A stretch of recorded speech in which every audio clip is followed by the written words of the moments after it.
गोटे प्रेत केबे प्रतिशोध नहीं पारे। जीवित अवस्था भोग करिथिबा किछि अन्याय घटना को मृत्यु परे मध्य मन रखिपारे। आज्ञा हाँ, किछि उच्च संस्कारधर्मी जीवात्मा अछन्ते जो माने मरीजिबा परे मध्य जीवदशारे भोग करिथिबा किछि गुरुत्वपूर्ण घटनावली को मन रखिपारन्ते। केवल सेतिकी नुहे, एमाने जदि मृत्यु लाभ करिबार अल्प दिन भितरे केउठारे मानव जन्म पाई जाते ताहले मध्य निजर पूर्व जन्मर घटना मने पकाई कहि पारन्ते। आमे एमानकु जातिस्मर भावे जानिछे। आसंतु ताहले जानिबा एई भଳି एक आत्मार कहानी जे कि एक षड़यंत्रर शिकार होई मृत्युवरण करिथिबा निज पुत्र विच्छेद को सही न पारे शेषरे निज आत्मबलि दे शरीर त्याग परे प्रेत जोनि प्रवेश करी निज पुत्र हत्यार प्रतिशोध नेबारे सक्षम हेले। दीर्घ 30 वर्ष पुलिस चाकरी जीवन में अनेक क्रिटिकल केस्र समाधान करिछे। अनेक गुड़े जटिल केस क्राइम ब्रांच साहाय्य मध्य समाधान करिछे। मात्र मु एबे जो केस संपर्क में आपन को कहिबाकु जाउछे से केसटीर समाधान पाई समस्त चेष्टा और परिश्रम विफल हैला। फाइल टी शेष में क्लोज करने को पड़ेगा। मोर नुआ नुआ एएसआई रु सब इन्स्पेक्टर पोस्ट को प्रमोशन सहित एक नुआ जगह को बदली हुई थाए। नुआ नुआ विवाह मध्य करी थाए। क्वार्टर मिलिबा और सेटल हेबा पई 3 रु 4 दिन लागिगला। जॉइन करी सारी गाँ को जाई स्त्री को धरी फेरिले। ता पर दिन सकाळु स्टेशन जॉइनिंग करी सारी निज सीट रे बसी चाहा टिके पिउछे। हठात आईआईसी सार को डकर आसिला। प्राइमरी रिपोर्ट मुताबक मत एक मर्डर केस्र तदंत करने प्राय 10 किलोमीटर दूर एक गाँ को जीवाको हेबो।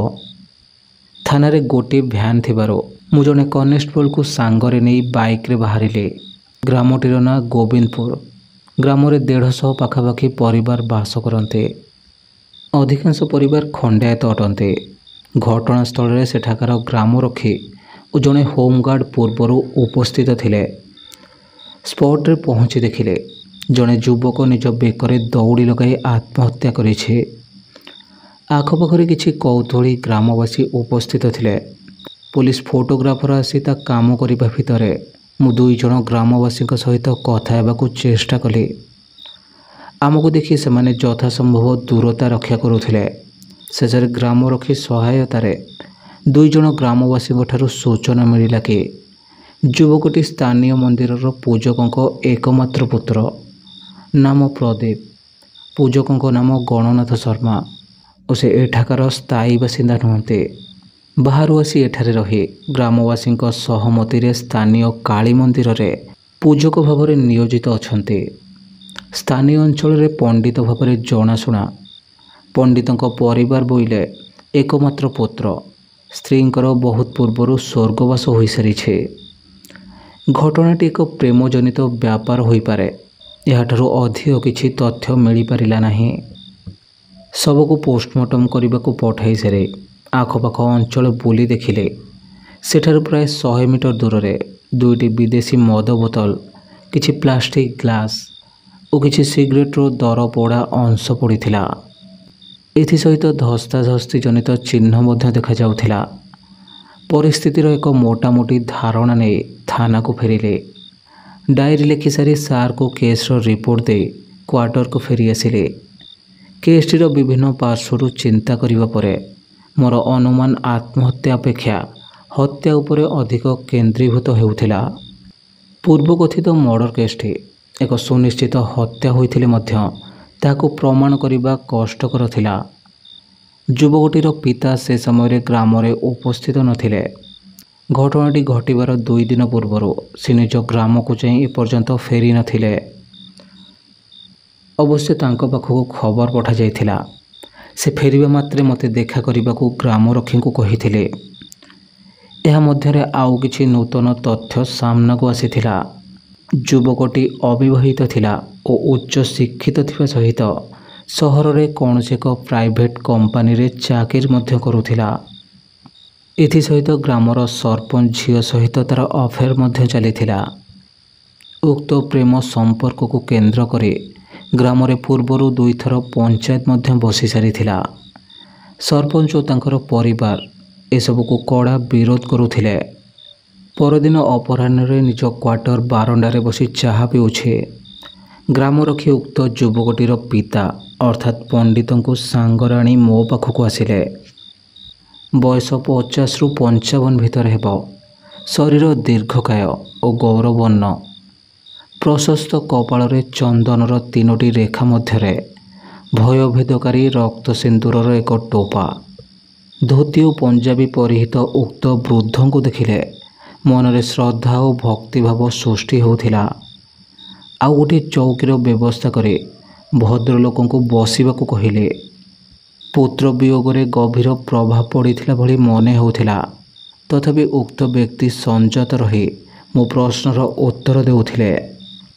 2ଟି ନୂତନ ତଥ୍ୟ ବ୍ୟତୀତ ଆଉ ସବୁ ପୁରୁଣା କଥାର ପୁନରାବୃତ୍ତି ହେଲା।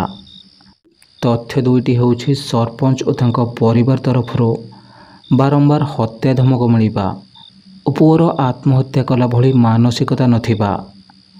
ଅନ୍ୟ ଅର୍ଥରେ ଯୁବକ ଜଣକ ମାନସିକ ସ୍ତରରେ ବେଶ୍ ଦୃଢ଼ ଥିଲେ। ପଣ୍ଡିତ ଅତ୍ୟନ୍ତ ଚିନ୍ତିତ ଥିଲେ ତଥା ହତ୍ୟାକାରୀମାନଙ୍କୁ ଖୋଜି ବାହାର କରିବାକୁ ଓ ଦଣ୍ଡ ବ୍ୟବସ୍ଥା କରିବାକୁ ମୋତେ ବାରମ୍ବାର ଅନୁରୋଧ କରୁଥିଲେ। ତାଙ୍କୁ ଯଥାସମ୍ଭବ ଆଶ୍ୱାସନା ଦେଇ ବିଦାୟ ଦେଲେ।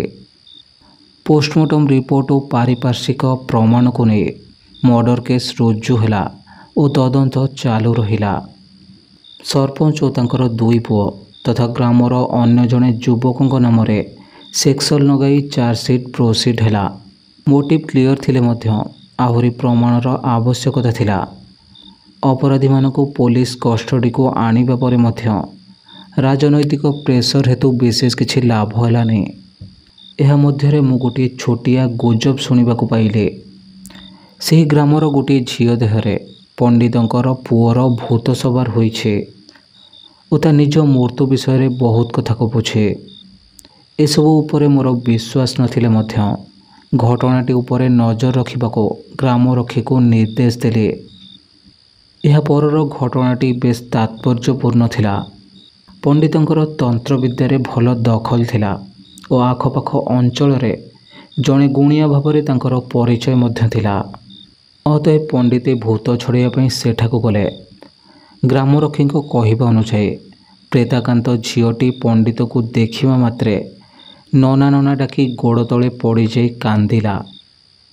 ଏଥିସହିତ ମର୍ଡରରେ ସଂଶ୍ଳିଷ୍ଟ ଥିବା ବ୍ୟକ୍ତିମାନଙ୍କର ନାମ ମଧ୍ୟ କହିଲା।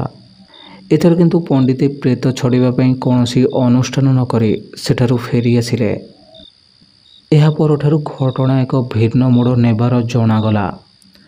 ଏହା ମଧ୍ୟରେ ସମସ୍ତ ଅପରାଧୀମାନେ ଚୋରିମାନାରେ ଘରକୁ ଆସି ସାରିଥିଲେ। ପରଦିନ ସକାଳୁ ପଣ୍ଡିତ ଗଣନାଥ ଶର୍ମା ମୋତେ ସାକ୍ଷାତ କରିବା ଲାଗି ଥାନାରେ ପହଞ୍ଚିଗଲେ। ଯଦିଓ ଅଫିସିଆଲି ତାଙ୍କ ପାଖରେ ମୋର କିଛି କାମ ନଥିଲା, ସୌଜନ୍ୟ ଦୃଷ୍ଟିରୁ ତାଙ୍କୁ ସାକ୍ଷାତ କରିବା ପାଇଁ ସ୍ଥିର କଲେ। କିଛି ରୁଟିନ୍ କାମ ସାରିଦେଇ ତାଙ୍କୁ ଡାକିଲେ। ସେ ମୋ ଟେବୁଲ ସମ୍ମୁଖରେ ଚୌକିରେ ଆସି ନୀରବରେ ବସିଲେ। 2-3 ଦିନ ହେଲା ଭଲରେ ଖାଇନଥିବା କିମ୍ବା ଶୋଇନଥିବା ଭଳି ଲାଗୁଥିଲେ। ତାଙ୍କୁ ଦେଖି ଦୁଃଖ ମଧ୍ୟ ଲାଗୁଥିଲା। ସାଙ୍ଗରେ ଡାକି ନେଇ କ୍ୱାର୍ଟରକୁ ଗଲେ। ଉଦ୍ଦେଶ୍ୟ ଥିଲା ବୁଢ଼ାକୁ କିଛି ଖାଇବାକୁ ଦେବା। ପଣ୍ଡିତେ ଖାଇବା ପାଇଁ ପ୍ରଥମେ ରାଜି ହେଉନଥିଲେ, ମଧ୍ୟ ବାଧ୍ୟ କରିବାରୁ ସାମାନ୍ୟ ଜଳଖିଆ ଖାଇସାରି ଟିକେ ସାଷ୍ଟାଙ୍ଗ ହୋଇ ମୋତେ ଦେଖା କରିବାର ଉଦ୍ଦେଶ୍ୟ କହିଲେ। ତାଙ୍କର କହିବାର କଥା ଥିଲା କି ସରପଞ୍ଚ ଓ ତାଙ୍କ ପୁଅ ଜାମିନରେ ଆସି ତାଙ୍କୁ ଧମକ ଦେଉଛନ୍ତି। ମୁଁ ସେ କଥା ବୁଝିବି ବୋଲି ତାଙ୍କୁ ଆଶ୍ୱାସନା ଦେଲି, କିନ୍ତୁ ମୋ ଆଶ୍ୱାସନାରେ ସେ ସନ୍ତୁଷ୍ଟ ଭଳି ମୋତେ ମନେ ହେଲାନି। ପଣ୍ଡିତେ ନୀରବ ହୋଇ ମଝିରେ ମଝିରେ ଶୂନ୍ୟକୁ ଚାହିଁ ଦୀର୍ଘ ନିଶ୍ୱାସ ମାରୁଥିଲେ। ଏମିତି କିଛି ସମୟ ବିତିଗଲା। ପରିସ୍ଥିତିକୁ ହାଲୁକା କରିବା ଲାଗି ଭିତରକୁ ଯାଇ 2 କପ୍ ଚାହା ଆଣି ତାଙ୍କୁ ପିଇବା ପାଇଁ ବଢ଼ାଇ ଦେଲେ। ଆଉ ଗୋଟିଏ କପ୍ ନିଜେ ମଧ୍ୟ ପିଇଲେ। ଆପଣ ଭୂତ ପ୍ରେତକୁ ବିଶ୍ୱାସ କରନ୍ତି? ପଣ୍ଡିତେ ଅନ୍ୟମନସ୍କ ଭାବରେ ମୋତେ ପଚାରୁଥିଲେ। ମୁଁ ଉତ୍ତର ଦେଲି, ନା, ମୁଁ ବିଶ୍ୱାସ କରେନି। ନିଜ ଆଖିରେ ଦେଖିବା ପରେ ମଧ୍ୟ ବିଶ୍ୱାସ କରିବେନି? ହଁ କରିବେ, କିନ୍ତୁ ଏଭଳି କଥା କାହିଁକି ପଚାରୁଛନ୍ତି? କାଲି ମୁଁ ମୋ ପୁଅକୁ ଦେଖିଲି। ସେ ଝିଅ ଭିତରେ ରହି ମୋ ପୁଅ ମୋ ସାଙ୍ଗରେ କଥା ହେଉଥିଲା। କେବଳ ସେତିକି ନୁହେଁ, ସେ ମୋତେ ଏପରି କିଛି କଥା କହିଲା ଯାହା ତା ମୋ ବ୍ୟତୀତ ତୃତୀୟ ଲୋକ କେହି ଜାଣିନଥିଲେ। ଏସବୁ କଥାର ଗୁରୁତ୍ୱ କେସ୍ ପାଇଁ କିଛି ନଥିଲେ ମଧ୍ୟ କେଜାଣି କାହିଁକି ମୁଁ କିନ୍ତୁ ଭିନ୍ନ ଏକ କୌତୂହଳ ନେଇ ପଣ୍ଡିତଙ୍କର କଥା ଶୁଣୁଥିଲି। ସେ ଝିଅଟି ଉପରେ ମୋ ପୁଅ ପ୍ରଦୀପର ପେତ ହିଁ ସବାର ହୋଇଛି ସାର୍। ପଣ୍ଡିତେ କୋହଭରା କଣ୍ଠରେ କହୁଥିଲେ। ଆପଣ ହୁଏତ ବିଶ୍ୱାସ କରିପାରନ୍ତିନି, କିନ୍ତୁ ଏ କଥା ସତ୍ୟ ଅଟେ। ଶୁଣନ୍ତୁ, ଏ କଥାର ସତ୍ୟତା ଉପରେ ମୋର ସନ୍ଦେହ ରହିଛି। ପ୍ରଥମ କଥା ହେଉଛି, ବିଜ୍ଞାନ ବର୍ତ୍ତମାନ ପର୍ଯ୍ୟନ୍ତ ଏହାକୁ ସ୍ୱୀକାର କରୁନାହିଁ। ଦ୍ୱିତୀୟରେ, ଏଭଳି ତଥ୍ୟକୁ ନେଇ ଆମେ ଏକ ମର୍ଡ଼ର କେସ୍ର ଇନକ୍ୱାରି କରିପାରିବୁ ନାହିଁ। ତାପରେ ଏମିତି ବି ହୋଇପାରେ, ପୁଅର ଏ ଅସମୟ ମୃତ୍ୟୁକୁ ଆପଣ ସହଜରେ ଗ୍ରହଣ ନ କରିପାରି ମାନସିକ ସନ୍ତୁଳନ ହରାଇ ସାରିଲେଣି। ପୁଅ ସମ୍ପର୍କରେ ଅତ୍ୟଧିକ ଭାବିବା ଦ୍ୱାରା ଆପଣଙ୍କୁ ସେମିତି ଲାଗୁଛି। ଏତକ କହିସାରି ତାଙ୍କ ମୁହଁକୁ ଚାହିଁଲି ପ୍ରତିକ୍ରିୟା ଲକ୍ଷ୍ୟ କରିବା ପାଇଁ, କିନ୍ତୁ ମୋ କଥାର ପ୍ରଭାବ ତାଙ୍କ ଉପରେ ପଡ଼ିଲା ଭଳି ମୋର ମନେ ହେଲାନି। ସେ ଖୁସିରେ ବଞ୍ଚିବାକୁ ଚାହୁଁଥିଲା ସାର୍। ପଣ୍ଡିତେ ଆଖିରୁ ଗଡ଼ି ଆସୁଥିବା ଲୁହକୁ ପୋଛି ସାରି କହିଲେ। ପିଲାଦିନରୁ ମାଆକୁ ହରାଇଥିଲା। ମୁଁ ହିଁ ତା ପାଇଁ ବାପା ଓ ମା ସବୁ କିଛି ଥିଲେ। ତାଙ୍କୁ କ'ଣ କହି ଆଶ୍ୱାସନା ଦେବି ଦ୍ୱନ୍ଦ୍ୱରେ ଥିଲେ। ଚେୟାରରୁ ଉଠିଯାଇ ତାଙ୍କ କାନ୍ଧ ଉପରେ ହାତ ରଖିଲେ। ମୁଁ ଆପଣଙ୍କୁ କଥା ଦେଉଛି, ଅପରାଧୀମାନେ ଦଣ୍ଡ ପାଇବା ପାଇଁ ମୁଁ ମୋର ଶେଷ ପର୍ଯ୍ୟନ୍ତ ଚେଷ୍ଟା କରିବି। ଏହି ସମୟରେ ପଣ୍ଡିତେ ମୋତେ ପଚାରିବାକୁ ଲାଗିଲେ, ପୋଲିସ ରିପୋର୍ଟରେ ଅପରାଧୀ 4 ଜଣ, ଏକଥା ଠିକ୍ ତ ସାର୍? ମୁଁ ଉତ୍ତର ଦେଲି, ହଁ ଠିକ୍, କିନ୍ତୁ ପ୍ରକୃତରେ ଅପରାଧୀ 5 ଜଣ।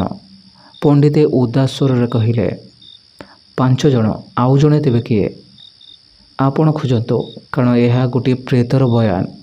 ସେଦିନ ଘଟିଥିବା ଘଟଣା ବିଷୟରେ ଅଧିକାଂଶ କଥା ମୁଁ ଜାଣିଛି। ଆପଣ କିପରି ଜାଣିଲେ? ଆପଣ ଘଟଣା ଘଟିବାର 2 ଦିନ ପୂର୍ବରୁ ଏ ଅଞ୍ଚଳରେ ନଥିଲେ। ମୃତ୍ୟୁ ପରଦିନ ଆସିଲେ। ତେବେ? ମୁଁ ଆପଣଙ୍କୁ ପୂର୍ବରୁ କହିଥିଲି, ସେ ଝିଅ ଦେହରେ ରହି ପୁଅ ମୋତେ ସମସ୍ତ କଥା କହିଛି।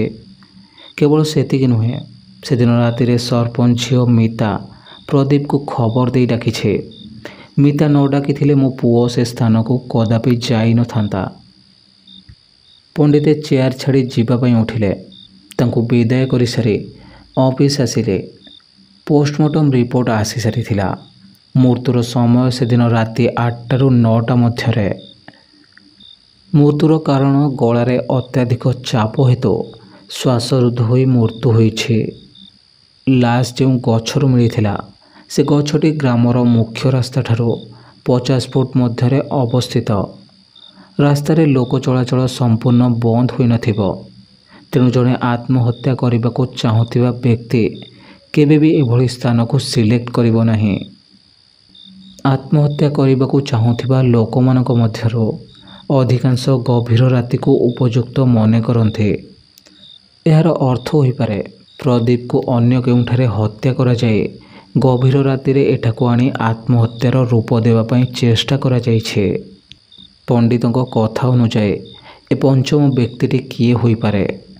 ସେଦିନ ସରପଞ୍ଚ ଝିଅ ମିତା ପ୍ରଦୀପକୁ ଡକେଇବାର ଉଦ୍ଦେଶ୍ୟ କ'ଣ ହୋଇପାରେ? ମିତା ନିଜେ ଷଡ଼ଯନ୍ତ୍ରରେ ସାମିଲ ନୁହଁ ତ? ନିଜ ପ୍ରେମିକକୁ ହତ୍ୟା କରିବା ପରେ ତାହାର ବା କ'ଣ ଲାଭ ହେବ? ଅଫିସ କାମ ସାରି ଗୁଡ଼ାଏ ଅମୀମାଂସିତ ପ୍ରଶ୍ନକୁ ମୁଣ୍ଡରେ ଧରି ଲଞ୍ଚ ପାଇଁ କ୍ୱାର୍ଟରକୁ ଆସିଲେ। ପଣ୍ଡିତ ଗଣନାଥ ଶର୍ମାଙ୍କ ଷ୍ଟେଟମେଣ୍ଟ ଆଧାରରେ ସରପଞ୍ଚ ଝିଅ ମିତାକୁ ଜେରା କରିବା ପାଇଁ ସ୍ଥିର କଲେ। ହୁଏତ ତାଠାରୁ କିଛି ସୁରାଗ ମିଳିପାରେ। ମୁଁ କିଛି ଲିଙ୍କ ଚାହୁଁଥିଲି, ଯେଉଁଥିରେ ହତ୍ୟାର ମୋଟିଭ ପ୍ରୁଭ୍ ହୋଇପାରିବ। ଅତଏବ ସରପଞ୍ଚ ଘରକୁ ବାହାରିଲେ। ପ୍ରଥମେ ମିତା ସହିତ ସାକ୍ଷାତ କରିବା ପାଇଁ ସରପଞ୍ଚ ମନା କରୁଥିଲେ। ଆରେଷ୍ଟ ଭୟ ଦେଖାଇବାରୁ ରାଜି ହେଲେ। କିଛି ସମୟ ପରେ ମିତା ଆସିଲା। ପ୍ରଦୀପ ସହିତ ଥିବା ସମସ୍ତ ସମ୍ପର୍କକୁ ସ୍ୱୀକାର କଲା। କିନ୍ତୁ ଘଟଣା ଘଟିବା ଦିନ ସନ୍ଧ୍ୟାରେ ପ୍ରଦୀପକୁ ଖବର ଦେଇ ଡକେଇବା କଥାଟି ସମ୍ପୂର୍ଣ୍ଣ ଅସ୍ୱୀକାର କଲା। ମିତା କିଛି ଲୁଚଉଥିଲା ଭଳି ମୋର ମନେ ହେଲା। ସେଠାରୁ ଫେରି ପଣ୍ଡିତଙ୍କ ଘରକୁ ଆସିଲେ। ଘରର ମୁଖ୍ୟ ଦ୍ୱାର ଘର ଭିତରୁ ବନ୍ଦ ଥିଲା। ବୋଧହୁଏ ପଣ୍ଡିତ ଘରେ ଥିଲେ। ଝଞ୍ଜିର ବାଡ଼େଇ ଶବ୍ଦ କଲେ। କିଛି ସମୟ ପରେ ଦ୍ୱାର ଖୋଲିଲା। ଦ୍ୱାର ନିଜେ ଶର୍ମା ମହାଶୟ ଖୋଲିଥିଲେ। ମୋତେ କିଛି ସମୟ ଆଶ୍ଚର୍ଯ୍ୟ ହୋଇ ଚାହିଁଲେ। ବୋଧହୁଏ ଏ ସମୟରେ ମୋ ଉପସ୍ଥିତି ସେ ଆଶା କରୁନଥିଲେ। କିଛି ସମୟ ପରେ ପ୍ରକୃତିସ୍ଥ ହୋଇ ମୋତେ ଭିତରକୁ ଡାକିଲେ। ଘର ଭିତରକୁ ଯାଇ ଅଗଣାରେ ଠିଆ ହେଲେ। ଛୋଟିଆ ଅଗଣାଟିରେ ବିଭିନ୍ନ ପୂଜା ଉପକରଣ ସଜା ହୋଇ ରଖାଯାଇଥିଲା। ଅଗଣା ମଝିରେ ସପ୍ତରଙ୍ଗ ମୁରୁଜ ଦ୍ୱାରା ଏକ ବଡ଼ ଚତୁର୍ଭୁଜ ମଣ୍ଡଳ ଅଙ୍କା ହୋଇଥିଲା। ଏହାର ଚତୁଃପାର୍ଶ୍ୱରେ ରଖାଯାଇଥିବା ପୂଜା ସାମଗ୍ରୀକୁ ଦେଖି ମୁଁ ସାମାନ୍ୟ ଆଶ୍ଚର୍ଯ୍ୟ ହୋଇଯାଇଥିଲି, କାରଣ ଏହା କୌଣସି ସାଧାରଣ ପୂଜା ଅନୁଷ୍ଠାନ ଭଳି ମୋତେ ଲାଗୁନଥିଲା। ବାସଗୃହରେ ସାଧାରଣତଃ ବାସ୍ତୁଶାସ୍ତ୍ର ହୋମ କରାଯାଏ କିମ୍ବା ପିତୃପୁରୁଷ ନିମନ୍ତେ ଶ୍ରାଦ୍ଧ ଓ ପିଣ୍ଡ ପାଇଁ ଅନୁଷ୍ଠାନ କରାଯାଏ। ଏସବୁ କାର୍ଯ୍ୟ ପାଇଁ ଯେତିକି ପୂଜା ସାମଗ୍ରୀ ଆବଶ୍ୟକତା ରହିଥାଏ, ଏଠାରେ କିନ୍ତୁ ସେ ସବୁଠୁ କେତେ ଗୁଣା ଅଧିକା ସାମଗ୍ରୀ ମହଜୁଦ ଥିଲା। ଏହି ସମୟରେ ପଣ୍ଡିତେ ମୋ ମନରେ ଉଙ୍କି ମାରୁଥିବା ପ୍ରଶ୍ନକୁ ବୁଝିପାରିଲା ଭଳି କହିଲେ, ମୁଁ ଗୋଟିଏ ତନ୍ତ୍ର ଅନୁଷ୍ଠାନ ଆରମ୍ଭ କରିବାକୁ ଯାଉଛି। ବାମ ମାର୍ଗରେ ଆବାହନ, ପୂଜା ଓ ସମର୍ପଣ ହେବ। ବାମ ମାର୍ଗ ବିଷୟରେ କିଛି ଜାଣନ୍ତି କି ସାର୍? ମୁଁ ମୁଣ୍ଡ ହଲାଇ ନାହିଁ କଲି। ବାମପନ୍ଥୀ ପୂଜାରେ ପ୍ରେତ ଆବାହନ କରାଯାଏ। ମହାପ୍ରେତଙ୍କ ଆବାହନ ପୂର୍ବକ ଶାନ୍ତି ପ୍ରାପ୍ତି ପାଇଁ ଅନୁମତି ଭିକ୍ଷା କରାଯାଏ। ଛାଡ଼ନ୍ତୁ, ଯେହେତୁ ବିଜ୍ଞାନ ଏସବୁକୁ ମାନେନି, ଆପଣ ମଧ୍ୟ ମାନିବେନି, କିନ୍ତୁ ମୁଁ ଆପଣଙ୍କୁ କଥା ଦେଉଛି, ଏ ଶକ୍ତିର ପରିଚୟ ଆପଣଙ୍କୁ ଖୁବ୍ ଶୀଘ୍ର ମିଳିଯିବ। ପଣ୍ଡିତେ ସାମାନ୍ୟ ଉତ୍ତ୍ୟକ୍ତ ସ୍ୱରରେ କହିଲେ। ମୁଁ ଆଶ୍ଚର୍ଯ୍ୟ ହୋଇ ତାଙ୍କ କଥା ଶୁଣୁଥିଲି। ପୁତ୍ର ଶୋକରେ ପଣ୍ଡିତଙ୍କ ମତିଭ୍ରମ ଘଟିଛି ବୋଲି ମୁଁ ଭାବୁଥିଲି। ଆପଣ ଏବେ ଆସନ୍ତୁ ସାର୍, ଗୁରୁଦେବଙ୍କ ଆସିବା ସମୟ ହୋଇଗଲାଣି। ଆପଣଙ୍କୁ ଦେଖିଲେ ସେ ବିରକ୍ତ ହୋଇପାରନ୍ତି। ଏ କଥା ଶୁଣି ସାରିଲା ପରେ ମୁଁ ଥାନାକୁ ଫେରି ଆସିଲି।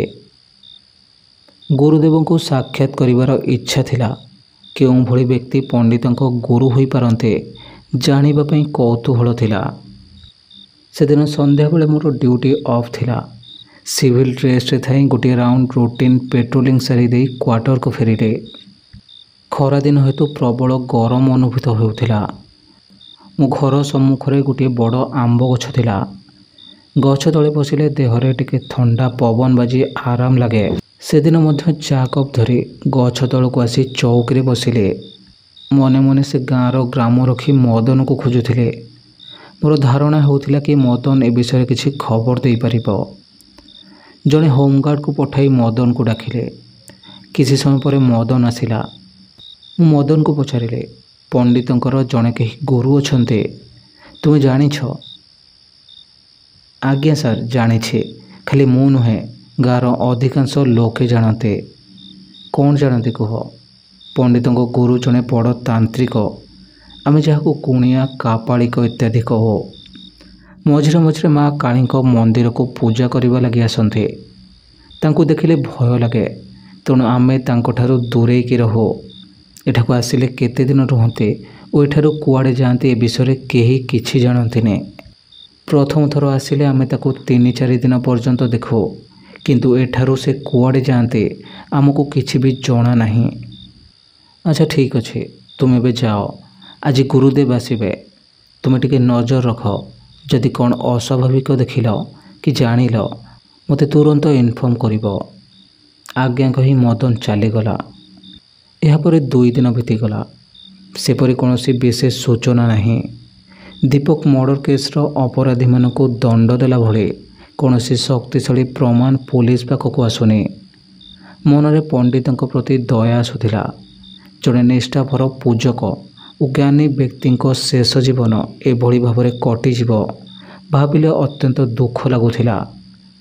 ତୃତୀୟ ଦିନ ସମୟ ପ୍ରାୟ 11ଟା ବେଳେ ମୁଁ ଥାନା ଭିତରେ ବସି କିଛି ଫାଇଲ ଦେଖୁଥିବା ବେଳେ ଅଚାନକ ସେ ଝଡ଼ ଭଳି ପଣ୍ଡିତେ ଥାନା ଭିତରକୁ ଆସିଗଲେ।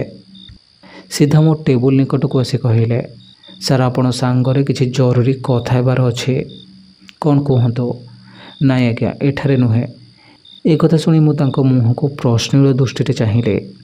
ଏଇଟା ଥାନା ପଣ୍ଡିତେ, ଏଠି ବ୍ୟକ୍ତିଗତ କଥା କିଛି ନାହିଁ। ଆପଣ ଯାହା କହିବା କଥା ଏଠାରେ ନିର୍ଭୟରେ କୁହନ୍ତୁ। ମୁଁ ସାମାନ୍ୟ ବିରକ୍ତ ହୋଇ କହିଲି, ନାଇଁ ଆଜ୍ଞା, ବ୍ୟକ୍ତିଗତ କିମ୍ବା ଭୟ କଲା ଭଳି କିଛି ନାହିଁ।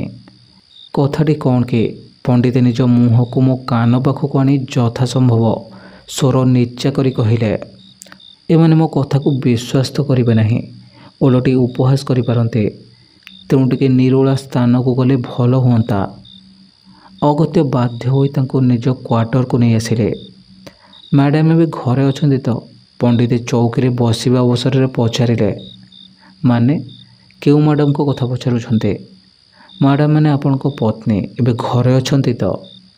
ହଁ ଅଛନ୍ତି, କିନ୍ତୁ ତାଙ୍କ ପାଖରେ ଆପଣଙ୍କର କ'ଣ କାମ? ମୁଁ ସାମାନ୍ୟ ବିରକ୍ତ ହୋଇ ପଚାରିଲି। କାମ ଅଛି ସାର୍, ଗୋଟିଏ ବହୁତ ବଡ଼ କାମ ଅଛି। ସେଥିରେ ଆପଣ ତଥା ମୋର ଉଭୟଙ୍କର ମଙ୍ଗଳ ନିହିତ ଅଛି। ମୁଁ ଆଶ୍ଚର୍ଯ୍ୟ ହୋଇ ତାଙ୍କ ମୁହଁକୁ ଚାହିଁଲି। ପଣ୍ଡିତଙ୍କର ଏମିତି କି କାମ ମୋ ସ୍ତ୍ରୀ ପାଖରେ ଥାଇପାରେ? ମନେ ମନେ ଭାବୁଥିଲେ। ପଣ୍ଡିତଙ୍କର ଗୁଣିଗାରେଡ଼ି ଓ ତନ୍ତ୍ରପୂଜା ଇତ୍ୟାଦି ପ୍ରତି ଆଗ୍ରହ ପାଇଁ ମୁଁ ବିବ୍ରତ ଥିଲେ। ଏଭଳି ବ୍ୟକ୍ତି ସମ୍ମୁଖକୁ ମୋ ସ୍ତ୍ରୀକୁ ଆଣିବାକୁ କୁଣ୍ଠିତ ହେଉଥିଲେ।